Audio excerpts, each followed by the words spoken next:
अस्सलाम वालेकुम students. First year biology की क्लास है और हम स्टार्ट करने प्रोसेस पढ़ने लगे हैं डाइजेशन इन ह्यूमन। ठीक है, कल हमने इसको डिस्कस किया था, एक ओवरव्यू हम इसका दोबारा ले लेते हैं थोड़ा सा, जो हमने पीछे डिस्कस किया था, फिर नेक्स्ट स्टार्ट करते हैं। तो सबसे पहले आपके पास हमने एक देखा था, ओवरव्यू देखा था कि कैसे मूव करता है फूड, सारे का सारा कौन कौन से ऑर्गन्स इन्वॉल्व होते हैं। सबसे पहले माउथ है, फिर इसके बाद इसोफेगस है, देन स्टमक है, स्टमक से फूड मूव करता है आपका स्मॉल इंटेस्टाइन में, स्मॉल इंटेस्टाइन से लार्ज इंटेस्टाइन में मूव करता है और वहाँ से रेक्टम से आउटसाइड चला जाता है। इसके अलावा लिवर, गॉल ब्लैडर और पैंक्रियाज जो हैं, इन ये सारे इन्वॉल्व होते हैं, हेल्प आउट करते हैं इनको, इस पूरे के पूरे सिस्टम को, ताकि डाइजेशन कर सके। ठीक है, इनको एक्सेसरी ऑर्गन्स का नाम दिया जाता है। तो ह्यूमन डाइजेस्टिव सिस्टम जो है, इसमें सबसे पहले जो चीज़ इन्वॉल्व होती है, माउथ इन्वॉल्व होता है। माउथ का काम होता है कि ये हमने हमने बुक में पढ़ा था इसको, कि इसमें 4 डिफरेंट किस्म के फंक्शन जो है ये परफॉर्म करता है। सबसे पहले फंक्शन परफॉर्म करता है सिलेक्शन ऑफ फूड की, सिलेक्ट करता है कौन सा फूड खाना है या नहीं खाना, टेस्ट की बेस पे, उसकी स्मेल की बेस के ऊपर। ठीक है, और उसमें फील करता है कि वो एडिबल है चीज़ या नहीं है। ठीक है, फिर उसको जो है ये डाइजेस्ट करता है या उसको बॉडी के अंदर लेके जाता है। ठीक है, फिर इसको अलाउ करता है कि हम इसको खा लें। ठीक है, माउथ का काम होता है, ओरल कैविटी का काम होता है ये वाला। नेक्स्ट आपके पास है ग्राइंडिंग या मैसिकेशन। ठीक है, ग्राइंड करना, फूड को तोड़ना। ठीक है, जो आपके दांत होते हैं उनके हेल्प से इसको तोड़ा जाता है। ठीक है, डिफरेंट काइंड ऑफ आपके टीथ होते हैं। ठीक है, और वो डिफरेंट चीज़ों को तोड़ने का काम करते हैं। तो जो सेकंड फंक्शन है वो आपकी ओरल कैविटी का, वो है ग्राइंडिंग का। थर्ड आपके पास जो है सलाइवा प्रोड्यूस करना है, लुब्रिकेशन प्रोड्यूस करना है। सलाइवा के अंदर एंजाइम्स होते हैं जो डाइजेस्ट करते हैं इस फूड को, मुंह के अंदर इसको डाइजेस्ट करना स्टार्ट कर देते हैं। नेक्स्ट जो है आपके पास ये जो फूड होती है इसोफेगस में मूव कर जाती है। इसोफेगस में मूव करते हुए आपके पास जो है इसोफेगस आपकी माउथ की और स्टमक की जो है कनेक्टिंग लिंक है। ये जो ट्यूब है ये कनेक्ट करती है माउथ को और स्टमक को। फूड जो है माउथ से स्टमक में पहुंचता है इसोफेगस के जरिए। ठीक है, और ये वन वे फ्लो जो है वो उसको इंश्योर करते हैं कि एक ही साइड पे मूव करे। ये आपके लिए एक डायग्राम मैंने पुट किया है यहाँ पे। यहाँ से फूड आ रहा है पीछे से। ठीक है, माउथ से जैसे ही उसको कन्वर्ट कर दिया गया माउथ में। एक और चीज़ हमने यहाँ पे डिस्कस की थी बोलस के बारे में, कि जो फूड होता है उसको डाइजेस्ट करने के बाद माउथ जो है, फूड उसको डाइजेस्ट करने के बाद जो है या तोड़ने के बाद उसको छोटे छोटे पीसेस में कन्वर्ट करने के बाद एक मैस बन जाता है फूड का, उसको बोलस का नाम दिया जाता है। अब वो बोलस जो है डाउन द एसोफेगस मूव करता है और इसके बीच में 2 किस्म के जो है चीज़ें हो रही है, मसल्स मूव करते हैं, सर्कुलर मसल्स और लॉन्गिट्यूडनल मसल्स। ये जो सर्कुलर मसल्स होते हैं ये कंट्रैक्ट करने का काम करते हैं, लॉन्गिट्यूडनल मसल इसको मूव करवाते हैं इनटू द इसोफेगस। ठीक है, तो अब ऊपर से फूड आ रहा है, पीछे से कॉन्ट्रैक्ट होती जा रही है इसोफेगस और आगे से रिलैक्स होती जा रही है।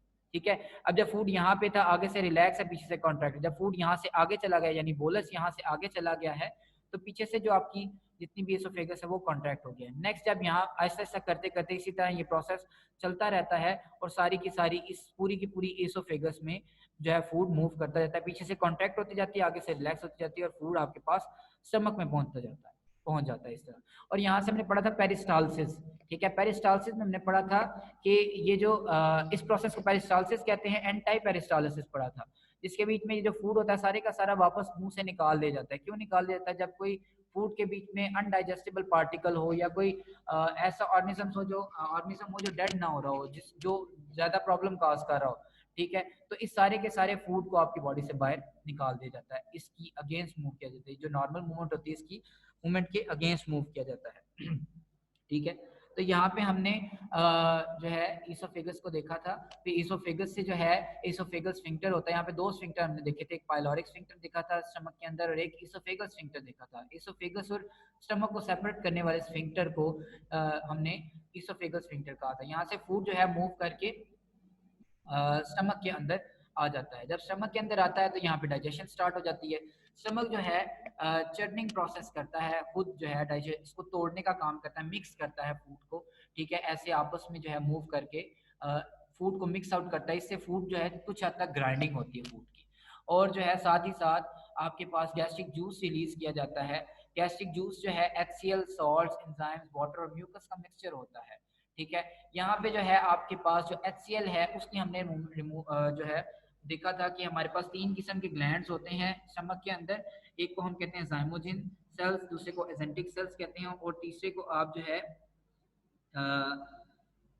म्यूकस सेल्स कहते हैं। ठीक है, इन तीनों की मदद से जो है डिफरेंट एंजाइम्स म्यूकस वगैरह रिलीज होती है और वो जो है काम करती है डाइजेस्ट करने का, तोड़ने का काम करती है। मिल के जो है आपके पास ये गैस्ट्रिक जूस बनाते हैं। ठीक है, HCl जो है पेप्सिन को बनाने का काम भी करती है। नॉर्मली पेप्सिनोजिन प्रेजेंट होती है स्टमक के अंदर जो कि इनएक्टिव फॉर्म है पेप्सिन की, और इसलिए इनएक्टिव फॉर्म में प्रोड्यूस होता है पेप्सिन जो है, क्योंकि अगर पेप्सिन को एक्टिव फॉर्म में प्रोड्यूस किया जाए, पेप्सिन की फॉर्म में प्रोड्यूस किया जाए तो स्टमक को जो है नुकसान पहुंचा सकती है, स्टमक को जो है डिस्टर्ब कर सकती है। तो इस वजह से इसको पेप्सिनोजिन की फॉर्म में जो है रखा जाता है स्टमक के अंदर। जब जरूरत पड़ती है, जब फूड आता है, उतनी देर गैस्ट्रिक जूस रिलीज होता रहता है और गैस्ट्रिक जूस के साथ जो HCl होता है वो पेप्सिनोजिन को पेप्सिन में कन्वर्ट करता रहता है। ठीक है, तो यहाँ पे इसकी डाइजेशन का प्रोसेस चलता है। ठीक है, फूड की डाइजेशन का प्रोसेस चलता है by the help of HCl and other enzymes. ठीक है, और वाटर का काम है नम करना फूड को। म्यूकस का काम है कि वो एक लेयर प्रोड्यूस करता है अराउंड इट। ये जितना भी बोलस मटेरियल होता है इसके एक लेयर प्रोड्यूस करता है ताकि जितना भी फूड है उसको इजीली ग्राइंड किया जा सके। ठीक है, तो अब जो यहाँ पे बोलस प्रेजेंट है उसके साथ गैस्ट्रिक जूस भी प्रेजेंट है। इस सब को बोलस नहीं बोला जाता, इसको काइम बोलते हैं। ठीक है, जो काइम है इसको हम मूव करवाएंगे आगे और इसको अब हम डाइजेस्ट करेंगे फर्दर और इसको हम अब्जॉर्ब करेंगे। ठीक है, फूड की अब्जॉर्प्शन का जो प्रोसेस है वो स्टमक के अंदर नहीं होता, स्टमक के अंदर बिल्कुल भी अब्जॉर्प्शन नहीं होती। मुझे आवाज आ रही है आप सबको?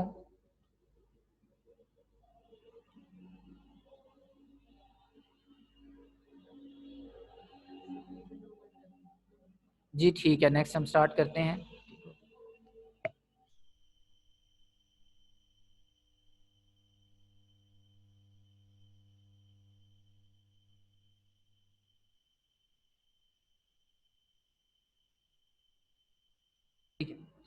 अच्छा बच्चे, तो नेक्स्ट जो है हमने कायम जो है जब बन जाता है, अब जितना भी स्टमक का काम है, स्टमक का बेसिक फंक्शन यही है कि इसे डाइजेस्ट करवाना होता है। ठीक है, फूड को इसने डाइजेस्ट करवाना है, तोड़ने का काम करना है, बेसिक तोड़ने का काम इसका होता है। अब यहाँ से फूड मूव करता है इंटेस्टाइन में। डिफरेंट फूड्स का मूव करने का टाइम या डाइजेस्ट होने का टाइम डिफरेंट होता है स्टमक के अंदर। ठीक है, अब ये जो फूड है यहाँ पे हमने स्टमक की सिक्रीशंस पढ़ ली। ठीक है, HCl को हमने देख लिया, पेप्सिन के बारे में बात कर ली थी। फिर हमने पाइलोरिक स्फिंक्टर से बात की थी कि पाइलोरिक स्फिंक्टर जो होता है ये स्टमक और ड्यूडेनम को सेपरेट करता है, यानी स्मॉल इंटेस्टाइन और स्टमक को सेपरेट करता है। स्टमक से फूड स्मॉल इंटेस्टाइन में जाता है थ्रू पाइलोरिक स्फिंक्टर। ठीक है, अब नेक्स्ट जो है आपके पास ये पाथवे बताया था कि स्टमक होता है, इसके साथ स्मॉल इंटेस्टाइन शुरू होती है जिसमें ये ड्यूडेनम आ गया आपके पास। ठीक है, इसके फर्दर जूजिनम है आपके पास और ये इलियम है एट द एंड। ठीक है, ये 3 कलर बताए, ये ड्यूडेनम है, ये जूजिनम है और ये इलियम है आपके पास। 3 डिफरेंट कलर्स के साथ ये मेंशन किया गया। इलियम से आपके पास लार्ज इंटेस्टाइन में एंटर हो जाता है फूड। ठीक है, अब ये हमने बात की थी कि स्टमक खुद डाइजेस्ट क्यों नहीं होता, क्योंकि इसके पास प्रोटेक्टिव मैकेनिज्म्स होते हैं, प्रोटेक्टिव लेयर होती हैं। पहली बात पेप्सिनोजिन की फॉर्म में उसको प्रोड्यूस किया जाता है। दूसरी बात म्यूकस लेयर प्रेजेंट होती है और गैस्ट्रिक जूसेज जो होते हैं वो भी प्रोटेक्ट करते हैं आपकी स्टमक को। स्टमक आगे आपके पास जो है फूड को स्मॉल इंटेस्टाइन में भेजता है। स्मॉल इंटेस्टाइन की हमने बात की कि ये मेजर यहाँ पे भी अब डाइजेशन होती है स्मॉल इंटेस्टाइन में। ड्यूडेनम और जूजिनम दोनों में जो है होती है, डाइजेशन होती है। ठीक है, और यहाँ पे जो स्मॉल इंटेस्टाइन है ये आपके पास 20 to 25 centimetre, sorry small intestine में ड्यूडेनम है जो ये 20 to 25 सेंटीमीटर लॉन्ग होती है। तो सबसे पहले स्मॉल इंटेस्टाइन जो है ये आपके ये सारे के सारे कंपोनेंट्स को फूड से अब्जॉर्ब कर लेती है। ग्लूकोज जो आपने रोटी खाई है, जब उसको तोड़ दिया गया स्टमक में तो उसमें से जो ग्लूकोज निकला उसको अब्जॉर्ब कर लेंगे यहाँ पे स्मॉल इंटेस्टाइन के अंदर। ग्लिसरॉल्स को अब्जॉर्ब कर लेंगे, फैटी एसिड्स को अब्जॉर्ब कर लेंगे, अमाइनो एसिड्स को अब्जॉर्ब कर लेंगे और न्यूक्लियोटाइड्स को अब्जॉर्ब कर लिया जाएगा स्मॉल इंटेस्टाइन में। मोस्टली चीज़ों को यहाँ पे अब्जॉर्ब कर लिया जाता है। ठीक है, तो ड्यूडेनम, जूजिनम, इलियम जो है 3 हिस्से हैं। ड्यूडेनम की बात कर लेते हैं। ठीक है, ये अप्रोक्सीमेटली 30 सेंटीमीटर इन लेंथ होती है। ठीक है, 20 to 25 आपके पास बुक में लिखी हुई है, 30 सेंटीमीटर इसका जो है अप्रोक्सीमेट होता है। उसके बाद जो है आपके पास यहाँ पे जब फूड आता है, कायम जब यहाँ पे आता है, ठीक है, तो इधर बेसिक जो है यहाँ पे डिफरेंट किस्म के एंजाइम्स रिलीज होते हैं, सिक्रीशंस आती हैं और वो जो है यहाँ की जितनी भी इन्वायरमेंट होती है उसकी पीएच जो होती है उसको मेंटेन करती हैं। और यहाँ पे आपके पास विलाइज होते हैं, विलाइज और जो है माइक्रोविलाइज होते हैं वो प्रेजेंट होते हैं इनके बीच में, और वो जो है अब्जॉर्प्शन का काम करते हैं। ठीक है, जो विलाइज हैं वो अब्जॉर्प्शन का काम करते हैं और सारी की सारी फूड को अब्जॉर्ब करने का काम करते हैं। नेक्स्ट है आपके पास ज्यूजिनम, पेज नंबर 250 के ऊपर ज्यूजिनम है आपके पास। ठीक है, पहले हम स्मॉल इंटेस्टाइन को देख लें, फिर हम अब्जॉर्प्शन का प्रोसेस देख लेंगे। ठीक है, और उसके साथ ही हम लिवर वगैरह को भी आगे डिस्कस कर लेते हैं। तो ज्यूजिनम जो है आपके पास, ये भी आपके पास 2.5 मीटर लॉन्ग होती है। ठीक है, और इसके बाद कहता है कि इसमें जो है इसमें भी अब्जॉर्प्शन का काम किया जाता है। उसके अलावा इसमें डाइजेशन भी होती है, डाइजेस्ट भी किया जाता है फूड को। जो फूड ड्यूडिनम में डाइजेस्ट नहीं होता, जो वहाँ पे डाइजेस्ट नहीं हो पाया किसी वजह से और वो ड्यूडिनम में आ गया है मूव करता करता, तो उसको यहाँ पे डाइजेस्ट कर लिया जाता है। ठीक है, और कहता है कि इसमें भी विलाई और माइक्रो विलाई प्रेजेंट होते हैं और ये भी न्यूट्रिएंट्स की अब्जॉर्प्शन का काम करते हैं। यहाँ पे भी न्यूट्रिएंट्स की अब्जॉर्प्शन होती है। इसके बाद है आपके पास इलियम। इलियम जो है आपके पास ये भी 3 मीटर लॉन्ग होती है। ठीक है, और ये भी जो है फूड की अब्जॉर्प्शन, ये टोटली फूड की अब्जॉर्प्शन का काम करती है माइक्रो विलाई और विलाई की मदद से। ठीक है, इसके बाद स्मॉल इंटेस्टाइन है आपके पास, और कहता है 90% डाइजेशन जो है हमने हमारे पास स्मॉल इंटेस्टाइन में हो जाती है। 10% जो आपके पास होती है वो स्टमक और लार्ज इंटेस्टाइन के बीच में होती है। ठीक है, उसके बाद मेन जो फंक्शन है वो स्मॉल इंटेस्टाइन का वो अब्जॉर्प्शन का है न्यूट्रिएंट्स को, कि वो अब्जॉर्ब करके न्यूट्रिएंट्स को सेल्स के अंदर पहुंचाते हैं। ठीक है, प्रोटीन्स वगैरह को डाइजेस्ट करते हैं, और इसके अलावा प्रोटीन्स को डाइजेस्ट करने के लिए ट्रिप्सिन, काइमोट्रिप्सिन वगैरह एंजाइम्स जो हैं ये सारे के सारे आपके पास पैंक्रियाज से मूव करके स्मॉल इंटेस्टाइन के अंदर आते हैं। ठीक है, तो नेक्स्ट है अब्जॉर्प्शन इन स्मॉल इंटेस्टाइन। ठीक है, अब्जॉर्प्शन का टॉपिक जो है आपके पास पेज नंबर 250 के ऊपर है। ठीक है, रेड कलर का नीचे छोटी सी हेडिंग दी हुई है 250 के ऊपर, अब्जॉर्प्शन का टॉपिक है। इसमें अब्जॉर्प्शन के प्रोसेस को समझने के लिए ये पिक्चर देख लें, आपके पास बुक में वैसे पिक्चर बनी हुई है। इसके बीच में ये आपके पास इंटेस्टाइन है, स्मॉल इंटेस्टाइन है। ठीक है, जिसमें विलाइज प्रेजेंट है। ठीक है, अगर इसको ऐसे कट किया जाए और कट करके इसको ओपन किया जाए तो वो दिखा रहा है कि ये आपके पास विलाइज प्रेजेंट है। ठीक है, इन विलाइज के ऊपर ये जो छोटे छोटे पोर्शन है विलाइज के ऊपर, ये छोटी छोटी माइक्रो विलाइज प्रेजेंट है। ठीक है, स्मॉल इंटेस्टाइन है, उसको ओपन किया है इसने। ठीक है, उसका इंटरनल जो हिस्सा है ल्यूमन जो प्रेजेंट है उसके इंटरनल, ये सारी की सारी स्मॉल इंटेस्टाइन बताइए, ड्यूडिनम, ज्यूजिनम, इलियम जो है इसके अंदर, इसको कट करके ये जो ल्यूमन वाला हिस्सा है इसके बीच में विलाइज प्रेजेंट है आपके पास। ठीक है, ये एक विलाई प्रेजेंट है। इस विलाई के ऊपर ये जो साइड पे आपको नजर आ रही है लेयर, ये माइक्रो विलाई है। इसके ऊपर माइक्रो सेल्स के साथ साथ माइक्रो विलाइज प्रेजेंट है। तो बेसिकली ये विलाइज के प्रेजेंट होने का मकसद ये है कि ये सरफेस एरिया इंक्रीज करते हैं फूड की अब्जॉर्प्शन के लिए, ज्यादा से ज्यादा न्यूट्रिएंट्स को अब्जॉर्ब किया जा सके, ये सरफेस एरिया को इंक्रीज करने का काम करते हैं। ठीक है, विलाइज की प्रेजेंस जो है मकसद ये है, फायदा ये है आपको। ठीक है, अब यहाँ पे जो विलाइज हैं आपके पास, ये एक विलाई का बताया गया है। ठीक है, उसके इंटरनल स्ट्रक्चर देख लें। इंटरनली उसके पास एक लेक्टल प्रेजेंट होती है, ये लेक्टल है आपके पास। ठीक है, और ये आपके पास जो है प्रेजेंट होती है, इसके कैपिलरीज प्रेजेंट होती है, ब्लड कैपिलरीज प्रेजेंट होती है। ठीक है, अब जितना भी फूड आता है यहाँ पे उसमें कार्बोहाइड्रेट्स, प्रोटीन्स, ठीक है, ग्लूकोज वगैरह सब कुछ होता है, और वो सारे का सारा मूव किधर कर जाता है, विलाई के अंदर। विलाई से वो मूव करता है ब्लड कैपिलरीज के अंदर। ब्लड कैपिलरीज का बेसिक फंक्शन ये होता है कि ये जो है फूड को, सारे के सारे फूड को ब्लड के जरिए जिस्म के डिफरेंट हिस्सों तक ले जाते हैं। ठीक है, अब आपके पास फूड स्मॉल इंटेस्टाइन में आया, स्मॉल इंटेस्टाइन में विलाई प्रेजेंट थे, विलाइज ने उस फूड को अब्जॉर्ब किया, अब्जॉर्ब करने के बाद वो फूड कहाँ मूव हो गया, ब्लड कैपिलरीज के अंदर। ब्लड कैपिलरीज जो है उस फूड को ब्लड के जरिए डिफरेंट हिस्सों में जिस्म के ले जाएंगे। ठीक है, और वहां पे उसको यूटिलाइज कर लेंगे। तो ये आपके पास विलाई और माइक्रो विलाई थे। ठीक है, और ये बेसिक अब्जॉर्प्शन थी कि अब्जॉर्प्शन जो है वो यहाँ पे कैसे होती है। ठीक है, इसके अलावा lipids, fatty acids, amino acids, glucose, fructose, ये डिफरेंट चीजें बताई हैं कि वो किस तरीके से अब्जॉर्ब होती हैं। डिफ्यूजन के जरिए अब्जॉर्ब होती हैं, कौन सी डिफ्यूजन यूज होती है या एक्टिव ट्रांसपोर्ट यूज होती है, तो वो उन मेथड्स के बारे में यहाँ पे डिस्कशन की गई है। ठीक है, मोस्टली जो है डिफ्यूजन ही होता है, कुछ चीजें होती हैं जिनको एक्टिव ट्रांसपोर्ट के जरिए जो है वो मूव किया जाता है, जैसे फैट्स वगैरह होते हैं। ठीक है, उसके बाद पानी वगैरह भी जो है वो इंटेस्टाइन में अब्जॉर्ब कर लिया जाता है। ठीक है, लार्ज इंटेस्टाइन जो है वो पानी को अब्जॉर्ब करती है 10%, और 80% जो स्मॉल इंटेस्टाइन है पानी को अब्जॉर्ब कर लेती है। रिमेनिंग जो आपके पास चीजें रह जाती हैं वो सारी की सारी आपका वेस्ट मटेरियल है, वो एज अ फीसिस वर्क करता है, उसको आगे लार्ज इंटेस्टाइन में धकेल दिया जाता है। स्मॉल इंटेस्टाइन में जितने भी इंपॉर्टेंट आपके पास फूड होता है उसको ऑब्जॉर्व कर लिया जाता है, नेसेसरी जितनी भी चीज़ें होती हैं, एलिमेंट्स होते हैं, उनको ऑब्जॉर्व कर लिया जाता है। बाकी जितना वेस्ट मटेरियल होता है उसको आगे ट्रांसफर कर दिया जाता है लार्ज इंटेस्टाइन के अंदर। ठीक है, अब स्मॉल इंटेस्टाइन को हमने देख लिया। ठीक है, यहाँ से जो है आप देख सकते हैं पिक्चर में। ठीक है, ये फूड हमने स्मॉल इंटेस्टाइन में बात कर ली कि ये जो है ड्यूडिनम ज्यूजिनम मीडियम से होता हुआ लार्ज इंटेस्टाइन में एंटर होता है at the point of caecum. ठीक है, सीकम के पॉइंट पे ये एंटर होगा आपके पास, यहाँ पे आप देख सकते हैं। ठीक है, ये पॉइंट जो है आपके पास एंटर कर रहा है, दोनों को कनेक्ट कर रहा है आपस में। ठीक है, लार्ज और स्मॉल इंटेस्टाइन को। नेक्स्ट है आपके पास लार्ज इंटेस्टाइन, जिसमें ये फॉलोइंग जो है आपके पास कंपोनेंट्स होते हैं, caecum, colon and rectum. Caecum जो है आपके पास छोटा सा पाउच लाइक पोर्शन होता है, इसको हम देख लेते हैं।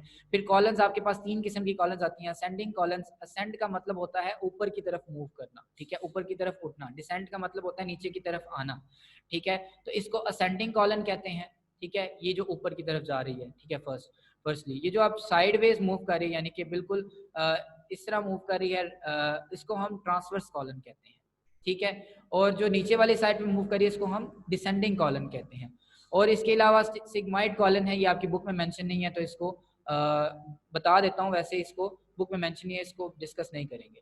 ठीक है, ascending colon, transverse colon, descending colon से फूड मूव होता हुआ आपके पास रेक्टम के अंदर चला जाता है। ठीक है, ये आपके पास लार्ज इंटेस्टाइन के डिफरेंट पोर्शंस हैं। अच्छा, यहाँ तक समझ आ गई है सबको? कोई क्वेश्चन किसी का?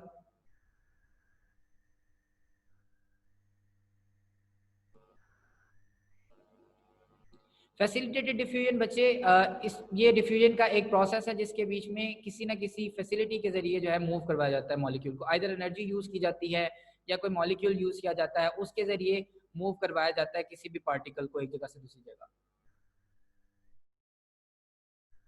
कॉलन्स फिर समझा देते हैं। अच्छा जी, कॉलन्स जो है ये आपके पास स्मॉल इंटेस्टाइन से फूड मूव करता है लार्ज इंटेस्टाइन में सीकम के पॉइंट पे। ये आपके पास सीकम है, सीकम का हिस्सा है। सीकम से आगे आपके पास कॉलन शुरू हो जाती है। कॉलन के 3 हिस्से हैं, एक असेंडिंग कॉलन है, एक ट्रांसवर्स कॉलन है, एक डिसेंडिंग कॉलन है। ठीक है, 3 कॉलन्स हैं आपके पास। ठीक है, और बेसिकली एक ही हिस्सा है, लेकिन चूंकि ये मूव इस जिस डायरेक्शन में करें उस डायरेक्शन की वजह से हम इसको कह रहे हैं। ठीक है, असेंडिंग कॉलन ऊपर वाली साइड पे कॉलन जा रहा है, फूड सारे का सारा ऊपर जाता है। ठीक है, अगर आप अपने बेली को टच करें और राइट साइड से नीचे वाली साइड से ऊपर आए बेली के ऊपर, तो ये सारी की सारी आपके पास बिल्कुल कॉर्नर पे अगर एज पे आए तो ये असेंडिंग कॉलन है। और जो बेली का दरमियान वाला पोर्शन होगा आपके पास वो असेंड, उसमें सारी की सारी ट्रांसवर्स कॉलन है। और लेफ्ट साइड पे आप अगर बिल्कुल जो है बॉडी के साइड पे अगर आप टच करें बेली में, बेली के साइड पे टच करें तो वो नीचे वाली साइड पे आपके पास डिसेंडिंग कॉलन जो है मूव कर रही है। ठीक है, इसके बाद सिग्माइड कॉलन है और उससे आगे रेक्टम आपके पास आ जाती है। तो ये टोटल आपके पास लार्ज इंटेस्टाइन है सारी की सारी। ठीक है, इसमें अब नेक्स्ट जो है सीकम का हम देख लेते हैं। सीकम का क्या काम है? सीकम का बेसिक जो काम है ये बेसिकली कनेक्टिंग लिंक है between large intestine and small intestine. ठीक है, और ये दोनों को कनेक्ट करती है। इसके साथ अपेंडिक्स प्रेजेंट होती है। अपेंडिक्स जो है ये एक वेस्टिजियल ऑर्गन है। ठीक है, इसका इतना ज़्यादा रोल नहीं है डाइजेस्टिव सिस्टम में। अगर ये ना भी हो बॉडी के अंदर तो तब भी ऑर्गेनिजम्स जो है, ह्यूमंस जो है वो सर्वाइव कर सकते हैं। ठीक है, बेसिकली इसका रोल ये है अपेंडिक्स का कि ये माइक्रो ऑर्गेनिज्म को रहने की जगह देता है। ठीक है, जितने भी माइक्रो ऑर्गेनिज्म होते हैं गट के वो यहाँ पे मोस्टली प्रेजेंट होते हैं। ठीक है, और वो जो माइक्रो ऑर्गेनिजम्स होते हैं अगर अपेंडिक्स नहीं भी होगी तो वो आपकी गट में प्रेजेंट रहते हैं, यानी कि आपके इंटेस्टाइन में प्रेजेंट रहते हैं। लार्ज इंटेस्टाइन, स्मॉल इंटेस्टाइन में वो रह सकते हैं। ठीक है, माइक्रो ऑर्गेनिज्म जितने भी होते हैं, तो इसके होने ना होने से इतना फर्क बॉडी को नहीं पड़ता। तो नेक्स्ट जो है सीकम की बात कर रहे हैं, जो स्मॉल इंटेस्टाइन और लार्ज इंटेस्टाइन को आपस में कनेक्टिंग का काम करती है। स्मॉल पाउच का नाम दिया इसने और 2 इंचेस लॉन्ग कह रहा है ये। ठीक है, और जो लार्ज इंटेस्टाइन वाला टॉपिक है ये पेज नंबर 252 के ऊपर है। ठीक है, इसके बाद जो है इसमें कहता है कि जितना भी मटेरियल होता है, वेस्ट मटेरियल जो होता है सारे का सारा उसको यहाँ पे ले आता है स्मॉल इंटेस्टाइन से और इसको कॉलन्स के बीच में भेज देता है। कॉलन में सबसे पहले आपके पास डिसेंडिंग कॉलन आती है। ठीक है, और सॉरी असेंडिंग कॉलन आती है। असेंडिंग कॉलन जो है इससे फूड ऊपर वाली साइड पे मूव करता है, फिर ट्रांसवर्स कॉलन में आपके पास फूड मूव करता है और वहां से डिसेंडिंग कॉलम में फूड मूव करता है। अब बेसिकली जो ये पूरी की पूरी लार्ज इंटेस्टाइन है, इसका बेसिक फंक्शन है पानी से रिलेटेड है, पानी और विटामिन से रिलेटेड है, मिनरल से रिलेटेड है। ये पानी को ऑब्जॉर्ब करता है, विटामिन को ऑब्जॉर्ब करता है, ठीक है। और जो उसके बाद इन्फेक्शंस वगैरह होते हैं जितने भी बॉडी के बीच में, उनसे बचाता है, ठीक है। माइक्रोब्स जितने भी होते हैं उनको किल करता है, जो एक्स्ट्रा माइक्रोब्स होते हैं, जो डेंजरस माइक्रोब्स होते हैं, माइक्रो ऑर्गेनिज्म जो डेंजरस होते हैं, नुकसान पहुंचाते हैं बॉडी को, उनको जो है किल करने का काम करता है, पीएच को ज्यादा करके, ठीक है, एसिडिक करके पीएच को उनको किल करने का काम करता है, ठीक है। तो बेसिक रोल इसका ये है। अब्जॉर्प्शन ऑफ वाटर को अगर आप देख रहे हैं तो अब्जॉर्प्शन ऑफ पानी जो है जितना भी होता है ना, यहाँ पे बाकी का पानी जितना भी रह जाता है बॉडी में, वो सारे का सारा निकाल लिया जाता है, और जितना वेस्ट प्रोडक्ट होता है उसको सॉलिड पोर्शन में कन्वर्ट कर देता है, जिसे सॉलिड स्टूल का नाम दिया जाता है, ठीक है। तो जितना भी पानी है उसको निकाल लिया जाता है, एक अप्रोप्रिएट अमाउंट ऑफ वाटर उसमें रहने दिया जाता है, बाकी उसको निकाल लिया जाता है। वो पानी इसलिए मौजूद रहने दिया जाता है ताकि जो जितना भी फीकल मटेरियल है, इस सबको आप फीसिस कहते हैं, वेस्ट मटेरियल इस सारे के सारे को फीसिस कहते हैं।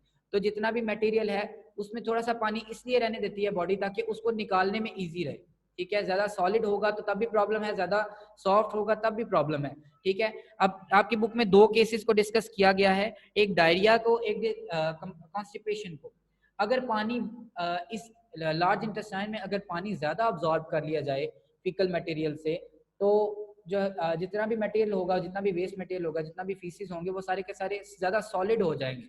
तो उस केस में जो फीकल मटेरियल होगा वो बॉडी से आउट मूव नहीं कर सकेगा, या इंटेस्टाइन में सही तरह मूव नहीं कर सकेगा, और अगर वो मूव करेगा तो वो इंटेस्टाइन को डैमेज करेगा। तो इस केस को कॉन्स्टिपेशन कहते हैं, ठीक है। आम जुबान में इसको आप कब्ज के नाम से जानते हैं, ठीक है। और अगर आप पानी ज्यादा, बॉडी कम अब्जॉर्ब करती है पानी इसमें से, ठीक है, ज्यादा पानी फीकल मटेरियल में ही रहने देती है और कम पानी को अब्जॉर्ब करती है, तो जो आपका फीकल मटेरियल होगा वो बहुत ज्यादा जो है लिक्विड ही होगा, ठीक है, ज्यादा सॉफ्ट होगा। तो उस सूरत में जो है ज्यादा पानी बॉडी से निकल जाने की सूरत में वो भी बॉडी को पानी की कमी, बॉडी जो है पानी की कमी का शिकार होगी, तो वो भी उसका जो है बॉडी के लिए नुकसानदेह है। तो इस केस को डायरिया कहते हैं, ठीक है, जिसको आप लूज मोशन के नाम से जानते हैं आम जुबान में। तो ये दोनों केसेस आपके पास डिस्कस किए गए हैं। रेक्टम का बेसिक जो लार्ज इंटेस्टाइन का बेसिक काम है वो पानी के अब्जॉर्प्शन से रिलेटेड है। इसके अलावा ये विटामिन को अब्जॉर्ब करता है, यहाँ पे जो रिमेनिंग रह जाते हैं फीकल आपके पास उधर से मटेरियल के अंदर, और यहाँ पे जो है ये माइक्रो ऑर्गेनिजम्स को कम किल करता है और उनको जो है किल करके प्रोटेक्शन देता है आपकी बॉडी को। नेक्स्ट आपके पास हिस्सा आ जाता है रेक्टम का। रेक्टम जो है आपके पास ये बेसिकली स्टोरेज का काम करती है, ठीक है। यहाँ पे जितना भी फीकल मटेरियल होता है वो स्टोर कर लिया जाता है रेक्टम में, ठीक है। एक अप्रोप्रिएट अमाउंट ऑफ टाइम के लिए आप फीकल मटेरियल को स्टोर कर सकते हैं, और उसके बाद आप फीकल मटेरियल को थ्रू एनस जो है, एनल ओपनिंग के जरिए आप उसको बॉडी से बाहर निकाल देते हैं। यहाँ पे आपके पास जो है एनस के पास आपके पास दो मौजूद होते हैं, मसल्स मौजूद होते हैं दो, ठीक है। और ये जो मसल्स होते हैं ये बेसिकली मूवमेंट को रोकते हैं कि एक अप्रोप्रिएट टाइम तक जो है इस फीकल मटेरियल को इनसाइड द रेक्टम जो है कंटेन करके रख सकते हैं। उसके बाद हम अपनी वॉलंटरी रिस्पॉन्स क्रिएट करवाते हैं ये मसल्स, और हम जो है अपनी मर्जी से फीकल मटेरियल को बॉडी से आउट मूव करवा सकते हैं जब हम अप्रोप्रिएट टाइम समझते हैं, उस टाइम पे हम बॉडी को बॉडी से मूव करवा देते हैं आउटसाइड पे। तो रेक्टम बेसिकली स्टोरेज पर्पस के लिए यूज होता है, और जो एनल ओपनिंग है इसके जरिए इसको फूड को बाहर निकाल, सॉरी वेस्ट मटेरियल है जो फीकल मटेरियल है उसको बाहर निकालने का काम भी करता है रेक्टम, ठीक है।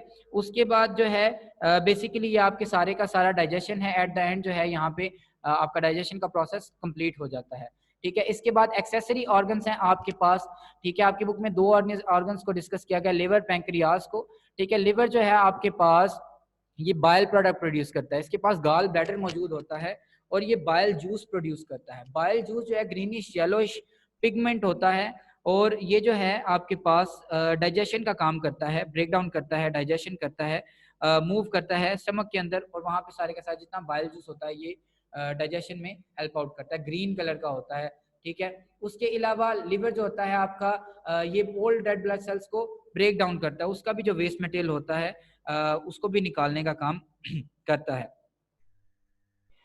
उसके अलावा ये जितना बाइल पिगमेंट्स होते हैं इनका भी बॉडी से बाहर निकलना जरूरी होता है, डाइजेस्टिव ट्रैक्ट से निकलना जरूरी होता है। अगर ये डाइजेस्टिव ट्रैक्ट से नहीं निकलते बाहर तो उनकी एक्यूमुलेशन की वजह से जिस्म जो है एक प्रॉब्लम का, एक कंडीशन का शिकार होता है जिसे जॉन्डिस कहते हैं, ठीक है।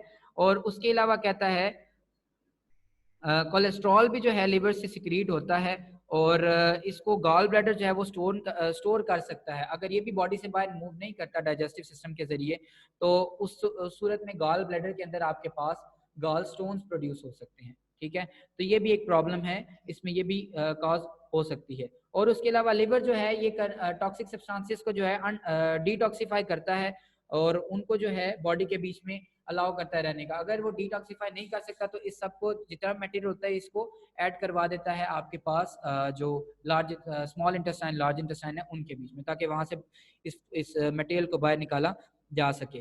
कुछ लोगों को जो है जितने भी ये लैक्टिक एसिड कंटेनिंग प्रोडक्ट्स होते हैं उनसे एलर्जी होती है। ठीक है, उनकी जो स्मॉल इंटेस्टाइन है उसके पास जो लैक्टिक एसिड है इसको कन्वर्ट करने के लिए एंजाइम मौजूद नहीं होता, तो वो दूध वगैरह जब पीते हैं तो उनको गैस की प्रॉब्लम हो जाती है। ठीक है, इंटेस्टाइनल गैस हो जाती है।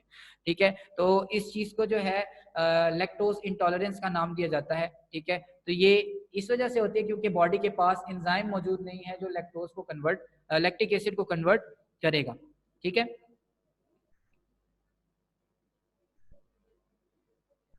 और जो लिवर है आपके पास एक सॉफ्ट ऑर्गन है, ये इजीली जो है डिस्टर्ब हो जाता है, इजीली डिस्ट्रॉय हो सकता है और ये बॉडी का वाहिद ऑर्गन है जो रीजनरेट करने की कैपेसिटी रखता है, रीजनरेशन कर सकता है, ये खुद अपने आप को रिपेयर कर सकता है। ठीक है, ये वाहिद ऑर्गन है पूरी बॉडी के अंदर। ठीक है, ये आपके पास जो है इसके साथ जो है आपके पास पैंक्रियाज भी मौजूद है। पैंक्रियाज जो है इसका भी काम डाइजेस्टिव होता है, डिफरेंट किस्म के एंजाइम्स को रिलीज करता है। ठीक है, और एंजाइम्स के जरिए ये सॉल्ट्स को रिलीज करता है और ये जो है पूरी जो आपके पास डाइजेस्टिव ट्रैक होता है उसका पीएच को मेंटेन करता है, उसको जो है जिस हिसाब से जिस तरह डाइजेशन करनी होती है उसी हिसाब से उसकी पीएच को मेंटेन करता रहता है। पैंक्रियाज भी आपका ये रोल प्ले करता है। उसके बाद ये जो है एंजाइम रिलीज करता है अमाइलेज लाइपेज, उसके बाद ट्रिप्सिन जो है ये रिलीज करता है। ट्रिप्सिन जो है आपके पास प्रोटीन्स को पेप्टोन्स और पॉलीपेप्टाइड्स में कन्वर्ट करवाता है। ठीक है, अब ये जो पोलीपेप्टोन्स और पॉलीपेप्टाइड्स होते हैं इनको फर्दर बॉडी जो है ब्रेक डाउन करके यूज कर सकती है अपने लिए, अमीनो एसिड्स जो है निकाल के इससे प्रोटीन्स बनाने के लिए यूज कर सकती है। ठीक है, उसके बाद जो है हमने सॉल्ट्स के बारे में भी बात कर ली है कि जो पैंक्रियाज है वो सॉल्ट्स रिलीज करता है और पीछे हम डिस्कस करके हैं कि सॉल्ट बेसिकली जो स्टमक का केस होता है उसमें उसको हेल्प आउट करता है डाइजेशन में। ठीक है, यहाँ पे हमने डिस्कस किया था सॉल्ट्स को कि सॉल्ट जो है वो डाइजेशन में हेल्प आउट करते हैं। आयन जो कंसंट्रेशन होती है वो पीएच को मेंटेन करती है और डाइजेशन में हेल्प आउट करती है। तो ये आपके पास जो है सारे का सारा डाइजेशन का प्रोसेस था। ठीक है, एक दफ़ा हम इसको रिपीट कर लेते हैं।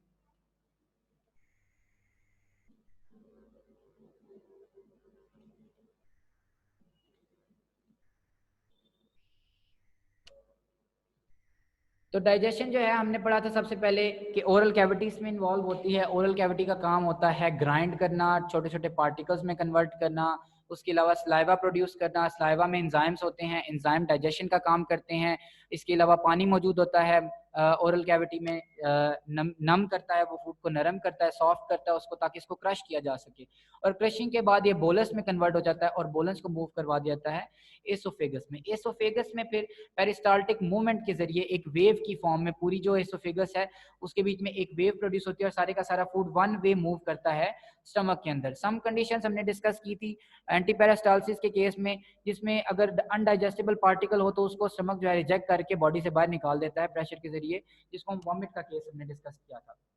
फिर हमने डिस्कस किया था कि एसोफेगस के और स्टमक के दरमियान एक स्फिंक्टर होता है और ये जो स्फिंक्टर है ये इन दोनों पार्टिकल्स को इन दोनों हिस्सों को सेपरेट करता है। तो इसके जरिए फूड मूव करता है स्टमक में। स्टमक में डाइजेशन होती है, डाइजेशन के बीच में गैस्ट्रिक जूस होता है यहाँ पे और HCl रिलीज होता है, पेप्सिनोजिन को पेप्सिन में कन्वर्ट किया जाता है और इस सारे के सारे गैस्ट्रिक जूस की हेल्प से बोलस को तोड़ा जाता है। बोलस के अंदर जो पार्टिकल्स हैं उसको तोड़ के काइम में कन्वर्ट, अब काइम कहते हैं इसको, अब जितने भी पार्टिकल्स टूट गए हैं ठीक है इस सारे को काइम कहते हैं। गैस्ट्रिक जूस को भी काइम, उस सारे इन दोनों को मिलाकर काइम का नाम देते हैं।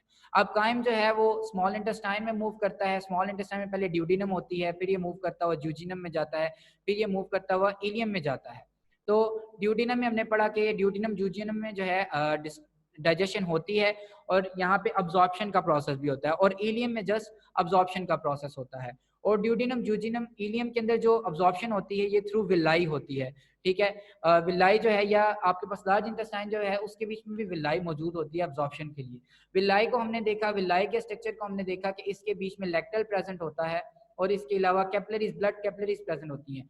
जो आपके पास जितनी भी फूड होती है, जितना भी इंपॉर्टेंट नेसेसरी मटेरियल होता है वो सारे का सारा जो है विलाई के अंदर मूव कर जाता है और विलाई के अंदर से वो जो ब्लड कैपिलरीज होती हैं उनके अंदर मूव कर जाता है और वहां से फूड को मूव करवा के वो ब्लड जो है जिस्म के डिफरेंट हिस्सों तक ले जाता है, ठीक है। विलाई की प्रेजेंस का मकसद बेसिकली ये है सरफेस एरिया को इंक्रीज करना। जितना ज्यादा सरफेस एरिया इंक्रीज होगा उतने ज्यादा पार्टिकल्स को ऑब्जॉर्व किया जा सकेगा, उतने ज्यादा इंग्रेडिएंट्स को, उतने ज्यादा न्यूट्रिएंट्स को ऑब्जॉर्व किया जा सकेगा। फिर हमने पढ़ा कि फूड मूव करता है थ्रू सीकम, लार्ज इंटेस्टाइन में मूव कर जाता है, ठीक है। लार्ज इंटेस्टाइन में मूव करने के बाद ये असेंडिंग कॉलन से होता हुआ, ट्रांसवर्स कॉलन से होता हुआ, डिसेंडिंग कॉलन से होता हुआ रेक्टम के बीच में पहुंच जाता है जहाँ पे फीकल मटेरियल को स्टोर किया जा सकता है। इसके बीच में हमने पढ़ा कि पानी को अब्जॉर्ब किया जाता है। अगर ज्यादा पानी अब्जॉर्ब कर लेगा तो उसके केस में सॉलिड फीकल मटेरियल प्रोड्यूस होगा जिससे हम जिस कंडीशन को हम कॉन्स्टिपेशन कहेंगे। अगर कम पानी अब्जॉर्ब करेगा तो उसकी बेट में उसकी कंडीशन में जो है नरम रहेगा, वो सॉफ्ट रहेगा फीकल मटेरियल,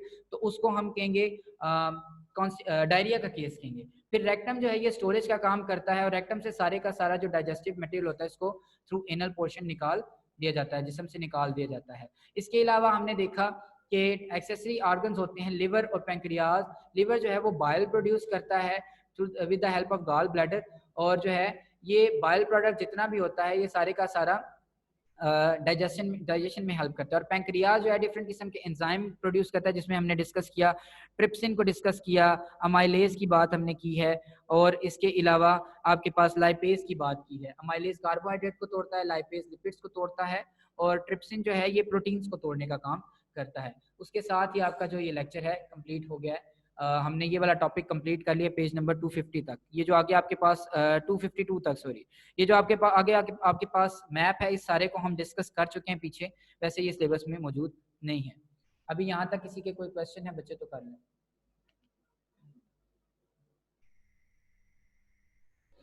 माइक्रो ऑर्गेनिज्म जो है बच्चे हेल्प करते हैं आपके पास डाइजेशन में, डिफरेंट किस्म के एंजाइम्स को रिलीज करते हैं, डाइजेशन में हेल्प आउट करते हैं, ठीक है बच्चे। अरीबा और आमिना, आपका क्वेश्चन है अपेंडिक्स से रिलेटेड कि अपेंडिक्स में पेन क्यों होती है। बच्चे जब समटाइम्स ऐसा होता है कि अपेंडिक्स की बहुत छोटी सी ओपनिंग होती है सीकम के साथ रिलेटेड, तो फूड जो है सीकम से मूव करता है अपेंडिक्स में चला जाता है। जब अपेंडिक्स में फूड चला जाता है वहां पे डाइजेस्ट तो होता रहता है लेकिन माइक्रोऑर्गेनिज्म की प्रेजेंस की वजह से, लेकिन वहां से फूड बाहर नहीं आ सकता, ठीक है। तो वो वहां पे जो है वो टॉक्सिक मटेरियल में कन्वर्ट हो जाता है। वो टॉक्सिक मटेरियल जो है आपको पेन देता है, उसकी वजह से आपको वहां पे पेन फील होती है। तो इसी वजह से फिर अपेंडिक्स का ऑपरेशन करके उसको अपेंडिक्स को निकाल दिया जाता है। खराब कैसे होती है? आप जब सीधा बैठ के खाना नहीं खाते, ठीक है, आप कभी लेट के कभी टेक लगा के खाना खा रहे होते हैं तो उस तरह खराब होते हैं। तो अपेंडिक्स, अगर आप जमीन पे बैठ के खाना खा रहे हैं तो जिस तरह सुन्नत तरीका है उस तरीके से बैठ के खाना खाएंगे तो आपका अपेंडिक्स का मसला नहीं होगा, ठीक है। और अगर आप सीधे बैठ के खाना खा रहे हैं तो तब भी, अगर आप चेयर वगैरह पे बैठ के खा रहे हैं तो सीधे बैठ के भी खाएंगे तो बहुत कम चांसेस हैं कि आपको अपेंडिक्स का मसला होगा।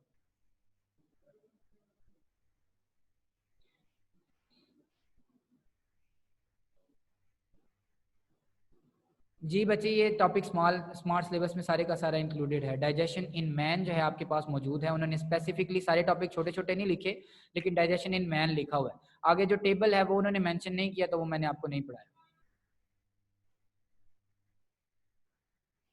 माइक्रो विलाई, विलाई के ऊपर फर्दर विलाइज प्रेजेंट होते हैं। अगर आपको मैं तस्वीर दिखाऊं,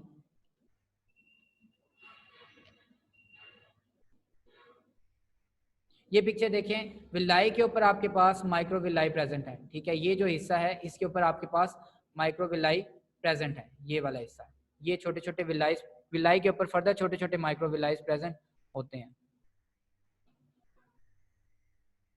लार्ज इंटेस्टाइन का फंक्शन वाटर को ऑब्जॉर्प्शन करना और सारे के सारे फीकल मटेरियल को बॉडी से बाहर मूव करवाना होता है बच्चे।